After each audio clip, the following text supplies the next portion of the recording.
morning, JMS. Please rise if you are able for the Pledge of Allegiance. I Pledge allegiance to the flag of the United States of America and to the republic for which it stands, one nation, under God, indivisible, with liberty and justice for all. As you've probably heard, trailblazing retired Supreme Court Justice Sandra Day O'Connor died on Friday. Our appreciation is from O'Connor biographer Evan Thomas. When Chief Justice Warren Burger escorted Sandra Day O'Connor, the first woman justice in the court's 200-year history, down the steps of the Supreme Court, he said to the reporters, "You've never seen me with a better-looking justice yet, have you?" Well, you know, Sandra O'Connor did not love that. But it was 1981, and she was used to this sort of thing. She just smiled.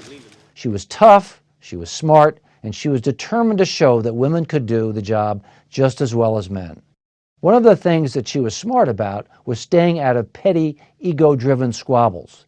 At the court's private conference, when Justice Antonin Scalia started railing against affirmative action, she said, "Why, Nino, how do you think I got my job?" But when one of her law clerks wrote a zinger into her opinion to hit back at Scalia in public, she just crossed it out.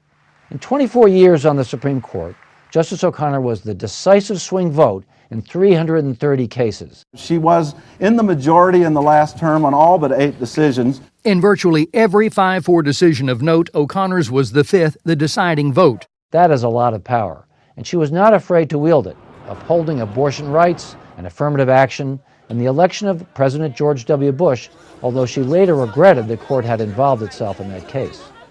She also knew how to share power and credit. She was originally assigned to write the court's opinion in United States versus Virginia, which ruled that state schools could not exclude women. But instead, O'Connor turned to Justice Ruth Bader Ginsburg, who at that time had only been on the court for a couple of years, and said, "This should be Ruth's opinion." Justice Ginsburg told me I loved her for that. Justice Clarence Thomas told me she was the glue. The reason this place was civil was Sandra Day O'Connor. She left the court in 2006 at the height of her power. Her husband John had Alzheimer's and she wanted to take care of him.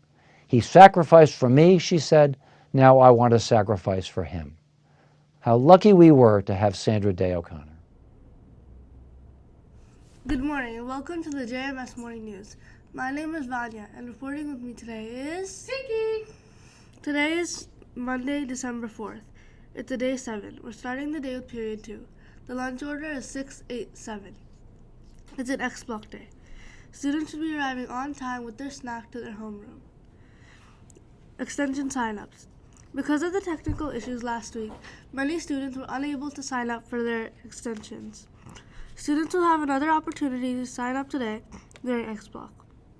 Students should only sign up for the days that they were unable to sign up for last week. Homeroom teachers will give further instructions at the beginning of X block, so get there on time. Student Council Holiday Collect Drives. The Student Council is hosting 2 holiday collection drives during the month of December. They will be collecting new or gently used coats, and there will be a competition to see which grade can collect the most coats. There's been labeled with the grades in the lobby, where students can drop off their donated coats. Student Council will also be collecting new hats, mittens, gloves to donate to the Walpole Food Pantry. These items can be dropped off in your homerooms. Now for the rest of the announcements. Homework Club update. Starting today, Homework Club is only being offered after school for 3 days a week, Tuesday, Wednesday, and Thursday, and there will no longer be Homework Club on Mondays. In addition, we will also be extending the time for Homework Club until 3:40 when the late bus arrives. Just a reminder that Homework Club is not a social club. Students are expected to be working quietly on homework. Any student who is not following the rules may be asked to leave. Thank you for watching and have a great week.